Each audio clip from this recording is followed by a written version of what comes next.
Hello, you've caught me reading and pretending to understand the June 28th issue of New Scientist. To do that, I need glasses. To lick this lovely ice cream, I need a tongue. To do these 3 press-ups, I need muscles. To play these 9 video games I'm about to tell you about, I need a PS4.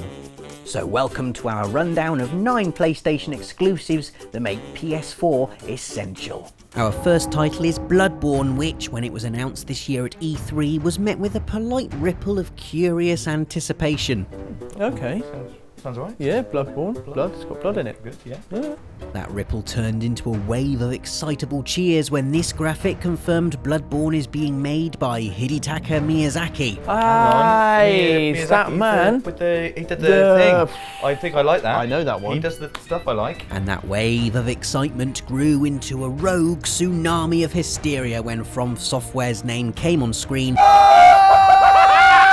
And everyone finally clocked that, yes, Bloodborne is the new game from the man behind Dark Souls and that it's coming exclusively to PlayStation 4. Expect bleak gothic spires, expect this inviting shrine of grasping disembodied hands, expect Nathan to go on about nothing else for months, expect it to be incredible. That wasn't a particularly cheerful way to start the video, was it? All that blood and snarling and dogs without skin.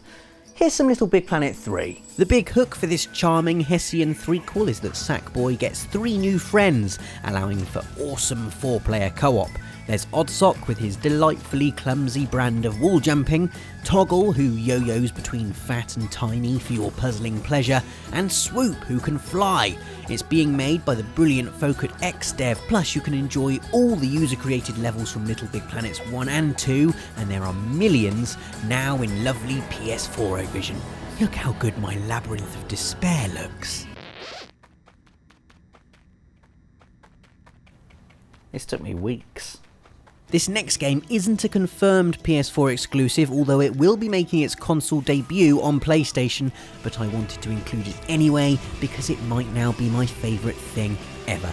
No Man's Sky looks like the perfect game if you're me being someone who likes to expend minimum effort looking at pretty things for a bit and then feel like I've achieved something meaningful. I mean, is No Man's Sky really going to put dinosaurs, space and being underwater in the same game? Yes, it is. Did Hello Games' Sean Murray just name-check the 3 best people in sci-fi, Clark, Asimov, Heinlein, as influences in the same sentence? Heinlein, Asimov, Clark. Yes, he did, but in a different order. Is that Dr. Pepper vanilla ice cream and one of those chocolate brownies from Pret all in the same glass? Oh God, yes it is. Yes it is. That is the only way I can communicate. Oh, how good No Man's Sky is going to be. Oh, that.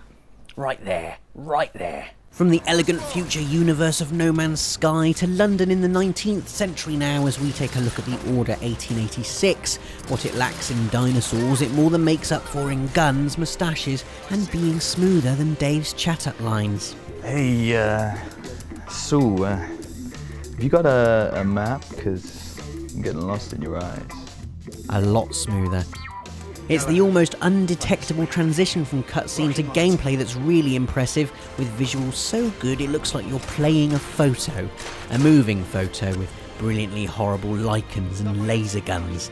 Be excited. Now, on my list of things to do before I die, right underneath become an astronaut and make friends with Shinji Mikami, is go cage diving with a great white shark. Now this next game, or more importantly the hardware that makes it possible, gives you all of the excitement with none of the actual terror that comes with getting wet and possibly eaten. It's the Dop on Project Morpheus, which A, I was lucky enough to try at E3, and B, reduced me to a squawking reactionary imbecile. I literally cannot see anything outside of this cage here. Literally. Obviously what the idiot using my voice there meant to say was that I couldn't see anything outside of Morpheus's eye-wrapping immersion.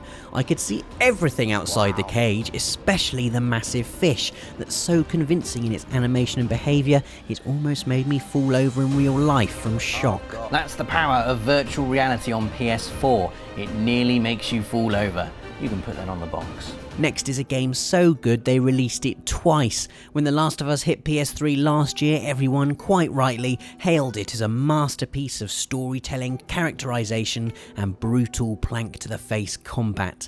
Now, 13 months on, The Last of Us Remastered is coming to PS4, and we all get to play it again, only now it looks even better and comes bundled with the excellent Left Behind DLC. The other good thing is that if you only recently joined our loving family with the advent of PS4 and never owned a PS3, now you get to experience The Last of Us for the very first time, which actually makes us rather jealous.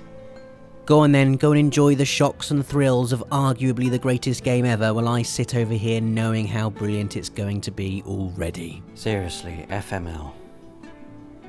There's little I can say about Driveclub that you probably don't already know, so let me just reiterate that it's got cars and looks really nice. My favourite thing about it is the upholstery detail in the cockpit view. I can almost feel the rough leatheriness of it as I stroke the glove box. And also that when I inevitably beat Dave, he'll see photos of my gloating face everywhere he goes. This is because of the club bit. You get to join and manage racing teams and share everything online. It's all completely connected, completely instant, and completely in a club. Otherwise it would just be called Drive.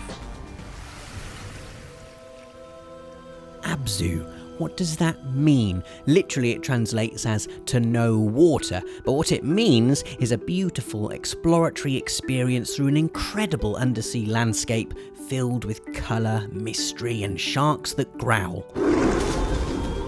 Abzu looks like doing for water what Journey did for sand, and if that is the case, then go away everything else because I just don't care about you. All I care about is immersing myself in this underwater wilderness and whales that are a bit too big if we're being honest, but that definitely doesn't matter. It's going to be brilliant anyway, isn't it, Chewie? Yes. And finally, guess who's back? Oh my god, look at his face, it looks like a real face. He moved, look at those skin pores, listen to his voice, he's back, look at that mud and water, it's Drake, he's back, look at those leaves, Nathan Drake's back and he's on PS4. So can I count on you? One last time. The game was finally confirmed at E3 as being called Uncharted 4 A Thief's End, prompting an anxious whirlwind of speculation online that Naughty Dog is going to do a Game of Thrones and kill everyone we care about. Although no one really seems to agree with my theory that all it really means is that Nate's going to hang up his crim boots and become a stay-at-home dad while Elena goes and works as a journalist for a local newspaper. And Sully dies. And on that cheery note, we hope you're looking forward to all the amazing exclusives heading to PS4. Don't forget to subscribe for more videos like this one, and for all the latest from the world of PlayStation.